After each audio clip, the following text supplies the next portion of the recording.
Guys, welcome to video. আজ class 7 নিজে করি 1.2 নিয়ে আলোচনা করব। এর আগের ভিডিওতে বাকিগুলো রয়েছে প্লেলিস্টে গিয়ে দেখে নেবে। দেখো নিজে করি 1.2 যেগুলোতে রয়েছে সবটাই কি রৈখিক নিয়মের অঙ্ক। চলো এক দাগ দেখো কি বলেছে। একটি চাকা 55 বার ঘুরে 77 মিটার পথ যায়, তবে 98 মিটার পথ যেতে চাকা কতবার ঘুরবে? তাহলে এরকম ফরম্যাট কি? ফরম্যাট একটাই, বারবার লিখবো না, এটা অঙ্কের ক্ষেত্রে শুধু লিখছি। গাণিতিক সমস্যাটি হলো তারপরে যেটা চাইবে সেটাকে বাম দিকে রাখতে হয়। দেখো চাকা ঘোরার সংখ্যা চেয়েছে এখানে,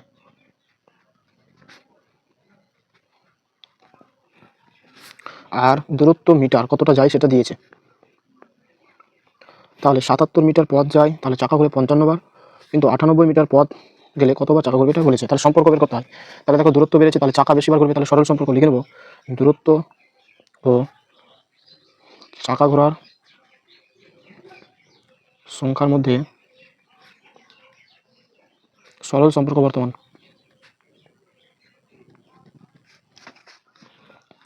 তাহলে দেখো 77 মিটার পথ গেলে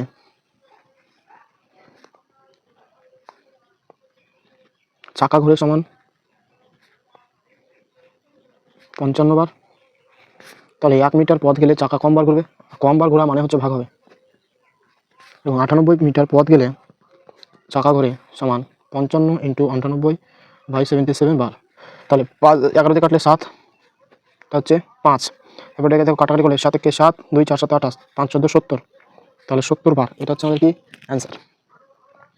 তারপরে 2 দাগ দেখো যে দীপার্ক প্রত্যেক সপ্তাহে একদিন সাঁতার শিখতে যায়, 364 দিনে সে মোট কতদিন সাঁতার শিখতে যায়? তাহলে সাঁতার শিখতে যাওয়ার সময় চেয়েছে, শিখতে যাওয়ার সময় দিন এবং একটা সময় দিন। প্রত্যেক সপ্তাহে মানে হচ্ছে 7 দিনে সে একদিন যায় সাঁতার কাটতে, 364 দিনে সে কতদিন সাঁতার কাটতে যাবে এটা চেয়েছে। তাহলে সেভাবে সময় ও সাঁতার শিখতে যাওয়ার সময়ের মধ্যে সরল সম্পর্ক। সাঁতার শিখতে যাওয়ার মধ্যে সরল সম্পর্ক বর্তমান।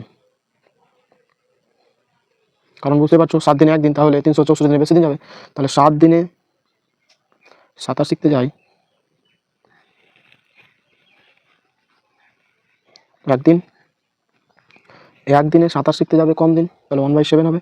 এবং 364 দিনে সাঁতার শিখতে যাই, 364/27 কাটা করলে 5 7 35, 7 2 14, তাহলে হয়ে যাচ্ছে 52 দিন। এটা হচ্ছে আমাদের কি অ্যান্সার। তারপরে দেখো 3 দাগ, কবিতার 120টি কাগজের প্রয়োজন, প্রত্যেক দিস্তায় 24টি কাগজ আছে, তবে কত দিস্তা কাগজ কিনবে? দিস্তা কাগজ কিনবে কত দিস্তা? তাহলে দিস্তার সংখ্যা টি, কাগজ সংখ্যা টি। প্রত্যেক দিস্তায় মানে এক দিস্তায় কাগজ রয়েছে 24টি, তাহলে 120টি কাগজ থাকবে কত দিস্তায়? নিশ্চয়ই বেশি দিস্তায় হবে। তাহলে সরল সম্পর্ক কাগজ সংখ্যা ও দিস্তার মধ্যে, দিস্তার সংখ্যার মধ্যে সরল সম্পর্ক বর্তমান।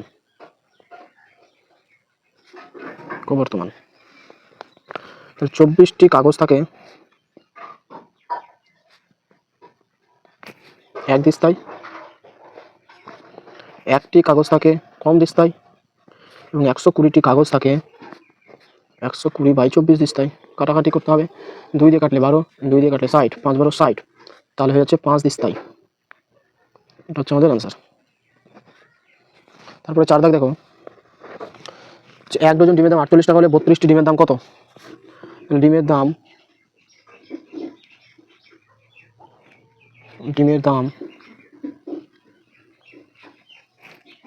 টাকা, ডিমের সংখ্যা টি,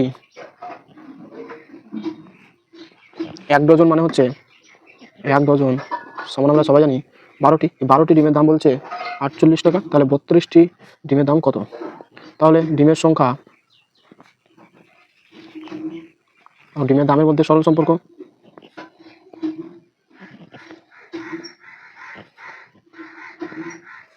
সরল সম্পর্ক বর্তমান। তাহলে দেখো 12টি ডিমের দাম 48 টাকা, তাহলে একটি ডিমের দাম কম হবে 48/12 টাকা, এবং 48টি ডিমের দাম বেশি হবে। 32টি ডিমের দাম বেশি হবে। তাহলে 48 গুণ 32/12 টাকা।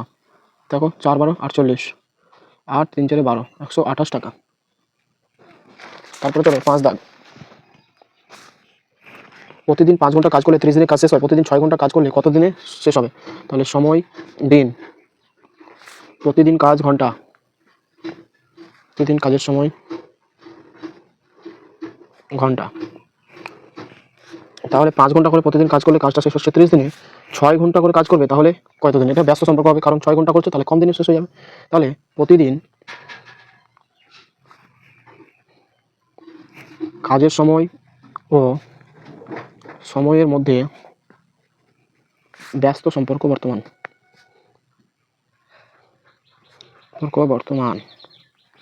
তাহলে প্রতিদিন 5 ঘন্টা কাজ করলে কাজটি শেষ হয় 30 দিনে। তাহলে প্রতিদিন যদি 1 ঘন্টা করে কাজ করি তাহলে কাজটি শেষ হতে বেশি দিন সময় লাগবে, আর বেশি হলে গুণ বা ব্যস্ত সম্পর্ক হলে এখানে গুণ হয়।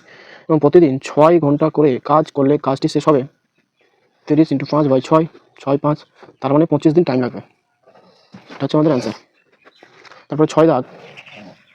কোনো সম্পত্তির মোট পরিমাণের 5/7 অংশের মূল্য 2825 টাকা, ওই সম্পত্তির মোট পরিমাণে 2/7 অংশের মূল্য কত হবে? তাহলে মূল্য টাকা সম্পত্তির পরিমাণ অংশ মানে বলছে 5/7 অংশের মূল্য হচ্ছে 2825 টাকা, তাহলে 2/7 অংশের মূল্য নিশ্চয়ই কম হবে, কারণ কমছে অংশটা। তাহলে সরল সম্পর্ক, এখানে সম্পত্তির পরিমাণ ও মূল্যের মধ্যে সরল সম্পর্ক বর্তমান। তাহলে 5/7 অংশের মূল্য 2825 টাকা, তাহলে 1 অংশের মূল্য কম হবে সরল সম্পর্ক হওয়ার জন্য, তার জন্য এখানে ভাগ হবে 5/7 টাকা। এবং 2/7 অংশের মূল্য বেশি হবে, তাহলে 2825 × 2/7, আর এই 5/7 থেকে একবার উঠে নিলে 7/5 হয়ে যাবে। 7 7 কে গেল 5 দিয়ে, আচ্ছা 25, 3 5 6 30, 5 5 25, তাহলে গুণ করলে 5 10 17 1, 6 12 13 3 7 1, 5 10, আর একে 11, তাহলে 1130 টাকা। এটা হচ্ছে আমাদের কি অ্যান্সার। তারপরে দেখো 7 নম্বর। একটি শিবিরে 48 জন সৈন্যের 7 সপ্তাহের খাবার মজুদ আছে। ওই দলে আরো 8 জন সৈন্য যোগ দেয়, তবে ওই পরিমাণ খাবারে কত সপ্তাহ চলবে? তাহলে কত সপ্তাহ চলবে? সপ্তাহ, সৈন্য সংখ্যা জন, সংখ্যা হচ্ছে জন। তাহলে কি হচ্ছে, 48 জন সৈন্যের খাবার যাচ্ছে 7 সপ্তাহ, এবং 8 জন যোগ দেয়, তাহলে যোগ দেওয়া মানে কি এখন হয়ে যাচ্ছে 8 8 মানে 56 জনের খাবারটা এখন কতদিন যাবে? তাহলে দেখো 56 জনের খাবার তাড়াতাড়ি শেষ হয়ে যাবে, তাহলে ব্যস্ত সম্পর্ক। তাহলে সৈন্য সংখ্যা ও খাবার মজুদ সময় মধ্যে ব্যস্ত সম্পর্ক বর্তমান।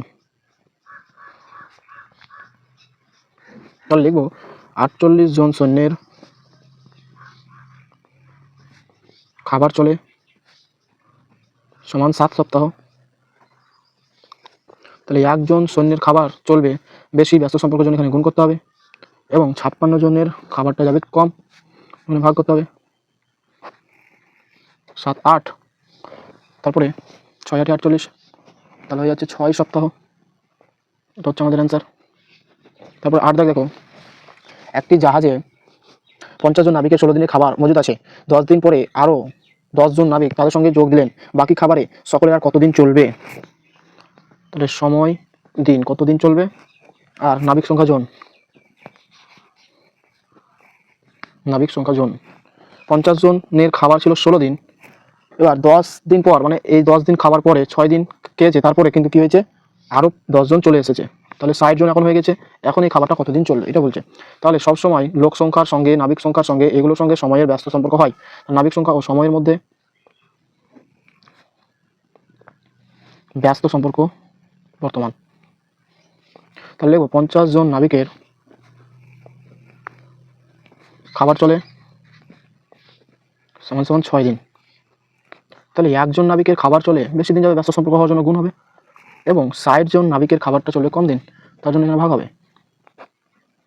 তাহলে কাটাকাটি করলে 10, কাটাকাটি করলে 5, তাহলে হয়ে যাচ্ছে 5 দিন, হচ্ছে আমাদের কি অ্যান্সার।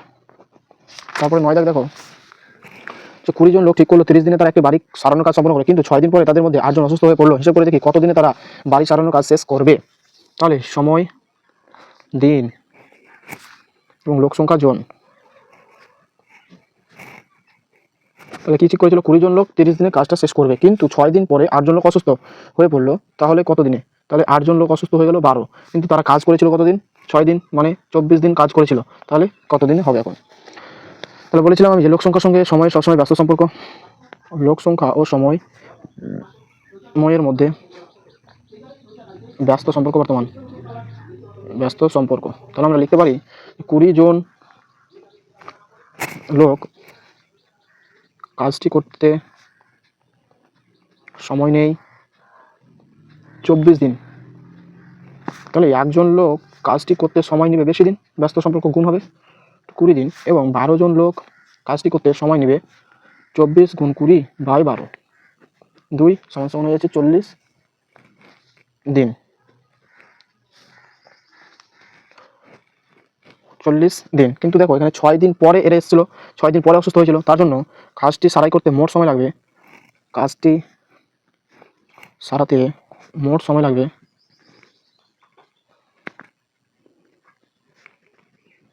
6 দিন পরে এসেছিলো, তার জন্য 46 দিন টাইম লাগবে। প্রশ্নটা কি বলেছে? এই 25 জন কৃষক 12 দিনে 15 বিঘা জমি চাষ করতে পারে, তাহলে 30 জন কৃষক 16 দিনে কত বিঘা জমি চাষ করতে পারবে? তাহলে কৃষক সংখ্যা জন,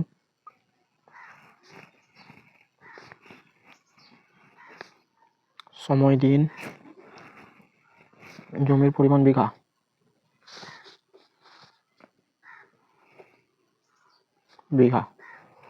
বলছে 25 জন কৃষক 12 দিনে 15 বিঘা জমি চাষ করতে পারে, তাহলে 30 জন কৃষক 16 দিনে কতটা জমি চাষ করতে পারবে? তাহলে কৃষকের সঙ্গে কৃষক সংখ্যা ও জমির পরিমাণ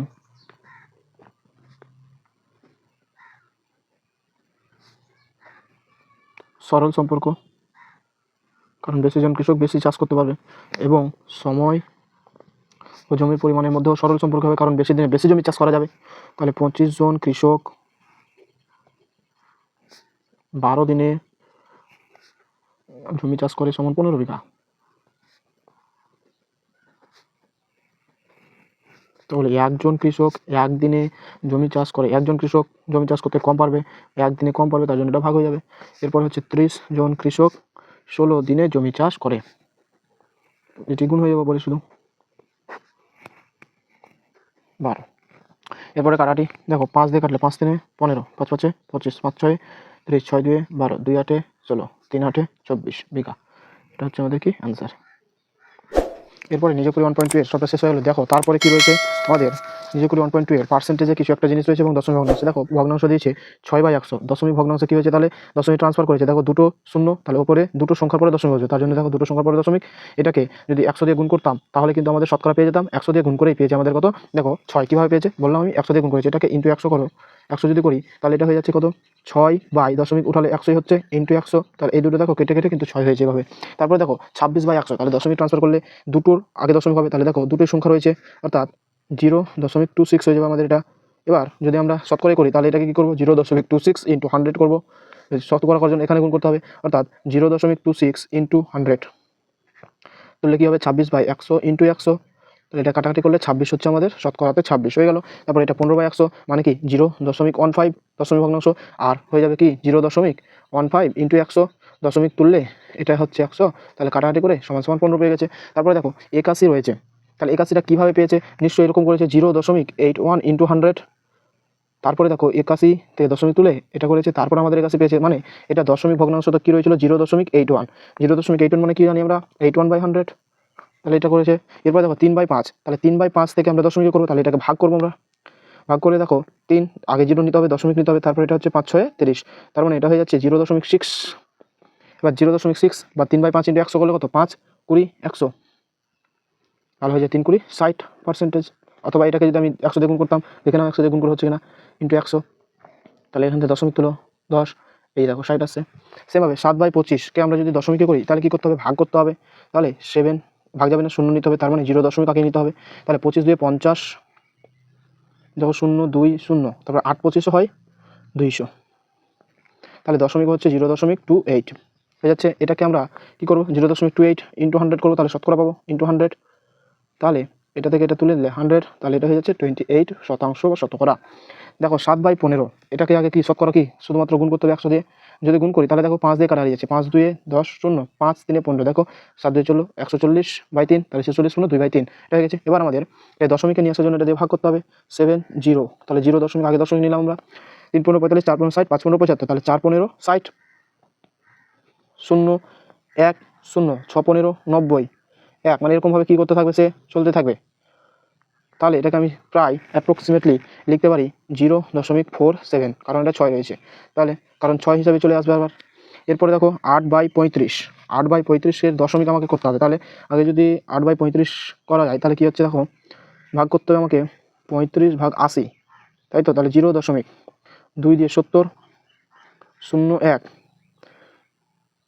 0, তারপরে 35 দিয়ে 70, 3 35 বেশি হবে, দেখো 3 35 3 5 15, 3 3 105 হয়ে যাচ্ছে, আবার 2 দিয়ে হয়ে যাচ্ছে 70 0 3 0, তাহলে দেখো কত হচ্ছে এটা, 35কে 5 দিয়ে গুণ করলে 25 2 17, 35কে 8 দিয়ে গুণ করো, 5 এর 40 0 হলো 4, 24 আর 4 5 এর 40 0 হলো 4, 3 এর 24 4 28, 280, তার মানে এটা 8 দিয়ে যাবে, 8 দিয়ে গেলে 280 0 2, এরকমভাবে এটা চলতে থাকবে। এটাকে লিখতে পারি আমি 0.23, অ্যাপ্রক্সিমেটলি 0.23। এবার এটাকে আমাদের শতকরা করতে হবে, মানে 8/35 গুণ 100 করতে হবে, তাহলে 5 দিয়ে কাটাকাটি যাচ্ছে, 5 20 100, 5 7 35, মানে 160/7, এটাকে ভাগ করলে 160/7কে ভাগ করতে হবে, 7 2 14 2 0, 7 2 14, তাহলে 22 পূর্ণ 6/7 হয়ে গেল। এরপর এটা দেখো 0.25 রয়েছে, 0.25 মানে আমি লিখতে পারি 25/100, এবং এটাকে গুণ করলে শুধুমাত্র 25% হবে, কেন 0.25 ইন্টু 100, তাহলে দশমিক তুললে 100 0 0 25 হয়ে গেল। এরপরে 0.135 মানে এটাকে লিখতে পারি 135/1000, 3টে শূন্য হবে 1000। এবার এটা শতকরাই করার জন্য ইন্টু 100 করতে হবে, তার মানে দশমিক তুললে 1 2 3, তাহলে 1 2 1 2 কেটে গেল, তাহলে 13.5% হবে এটা। তাহলে এটা কিন্তু আমাদের পুরো নিজে করে 1.2 শেষ হলো। এরপরের দিন আমি কষে দেখি 1.2 করবো। Thank you.